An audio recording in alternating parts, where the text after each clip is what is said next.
নমস্কার বন্ধুরা, তোমরা সবাই কেমন আছো? আশা করি ভালো আছো। তো বন্ধুরা, আজ তোমাদের এই ভিডিওর মাধ্যমে দেখাবো কিভাবে ধান কাটা হয়, তারপরে ধানগুলো ঝাড়ানো হয় আর কত বস্তা ধান হয়। তো তখন তোমাদের বড় ভিডিওর মাধ্যমে এই কাজগুলো দেখানো হয়নি, তো এখন তোমাদের সেই ভিডিওটা শেয়ার করছি। তো তোমরা ভিডিওটা লাস্ট পর্যন্ত দেখো, আশা করি তোমাদের ভালো লাগবে। তো বন্ধুরা দেখো, আমাদের এবছর মোট 5 বিঘা মতন ধানের চাষ হয়েছিল। সেখানে কিছু লোকজন নিয়ে কাজ করতে হয়েছে, কারণ এত জমি ধান কেটে ঝাড়ানোটা সম্ভব না। মানে বাড়িতে যে 3 জন থাকি, 3 জনের মধ্যে আবার তোমাদের দিদিভাই তো অনুমাকে নিয়ে ব্যস্ত থাকে। তো তোমাদের দিদিভাইকে বেশি কাজে লাগানো সম্ভব না, সেই কারণে কিছু লোকজন নিয়ে কাজ করা হচ্ছে। তো দেখো বন্ধুরা, লোকজন কিভাবে কাজকর্ম করছে, তার সাথে আমিও কাজ করছি, বাবাও আছে। তো এই জমিটা 3 বিঘা মতো, আর বাড়ির পাশে আছে 2 বিঘা জমি। তো এই জমিগুলোতে ধান ওঠানোর জন্য লোকজন পাওয়া যাচ্ছিল না, কিন্তু বাড়ির পাশে 3 জন কাকিমা মাঝের মধ্যে এসে কাজ করতো। আর এখন দেখো তোমাদের দিদিভাই ধান কাটছে, মানে মাঝের মধ্যে বিকালে এসে তোমাদের দিদিভাই একাতটুকু সময় লেগে দেয়। আর আমাদের এদিকে ধান কাটা মেশিন তেমন একটা অ্যাভেলেবেল নেই, এবছরে একটা নতুন এসেছিল, মানে এই প্রথমবার এসেছিল। তো ওই মেশিনটাতে ধান ঝরে ঝরে পড়ছে, মানে মাটিতে পড়ে যাচ্ছে। সেই জন্য বাবা বললো যে ওই মেশিনে কাটলে হয়তো অনেক ধান নষ্ট হয়ে যাবে, সেই জন্য মানুষজন দিয়ে কেটে গুছিয়ে নেওয়া হচ্ছে।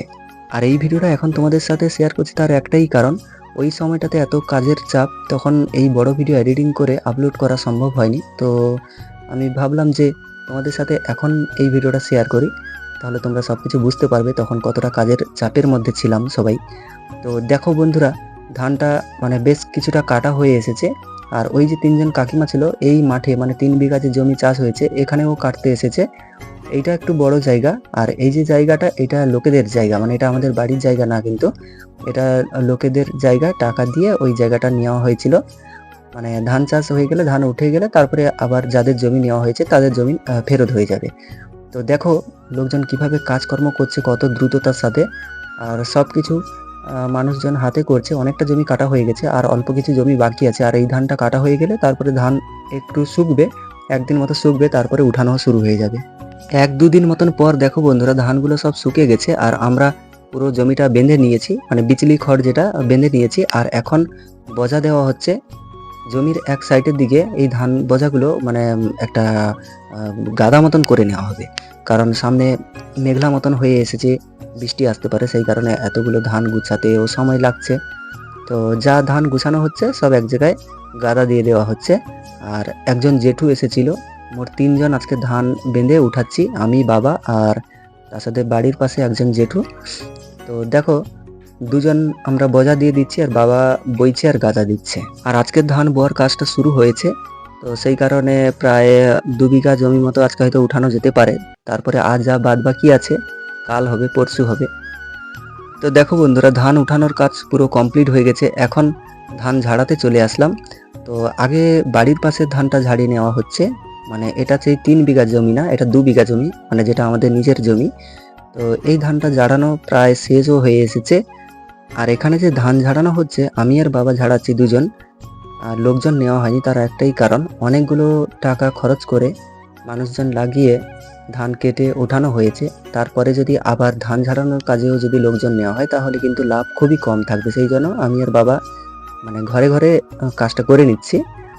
তো এখন এতটাও পরিশ্রমের কাজ না, ওই মুহূর্তে ছিল অনেকটা পরিশ্রমের কাজ, কারণ এতগুলো ধান কেটে গুছিয়ে নিয়ে আসা, এক জায়গায় কাঁড়ি করা অনেকটা পরিশ্রমের কাজ। তো লোকজন দিয়ে বেশিরভাগ কাজটা করে নেওয়া হয়েছে, আর যে ঝাড়ানোর কাজটা, উড়ানোর কাজটা, এটা বাবা আর আমি করে নেব। তো দেখো কতগুলো ঝাড়ানোর পর খড় কাঁড়ি হয়েছে, আর এই দুটো মাত্র বিচুলি খড় বাকি আছে ঝাড়াতে। তো এইটা ঝাড়ানো শেষ হয়ে গেলে 2 বিঘা জমি ঝাড়ানো কমপ্লিট হয়ে যাবে। তো দেখো এখন তোমাদের দিদিভাই বিকেলবেলা একটু এসে ধান ঝাড়াচ্ছে, বললো যে ধান ঝাড়াবে। তো আমি বললাম সাবধানে ধান ঝাড়াতে হবে, কারণ তোমাদের দিদিভাই তেমন একটা বেশি ধান ঝাড়ানোর কাজ করেনি।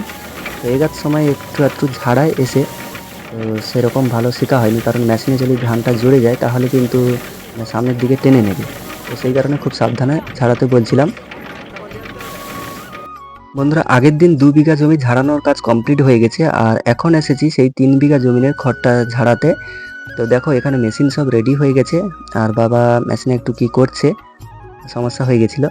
তো দেখো মোটর দিয়ে ধান ঝাড়ানো হচ্ছে, আর বেশ কিছু ধান এখানেও সকাল থেকে ঝাড়ানো হয়ে গেছে, আর এখন যে বাদ বাকি ধানগুলো ঝাড়ানো হবে।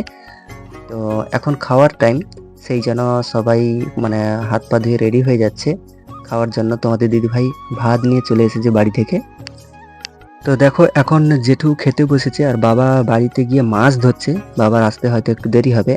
আর দেখো রান্না কি হয়েছে, তেমন একটা কিছু রান্না হয়নি, আলুমালা আর তার সাথে ডাল করেছে। জেঠু ডাল খেতে ভালোবাসে, ডাল খাবে বলছিল, সেই জন্য তোমাদের দিদিভাই ডাল রান্না করেছে।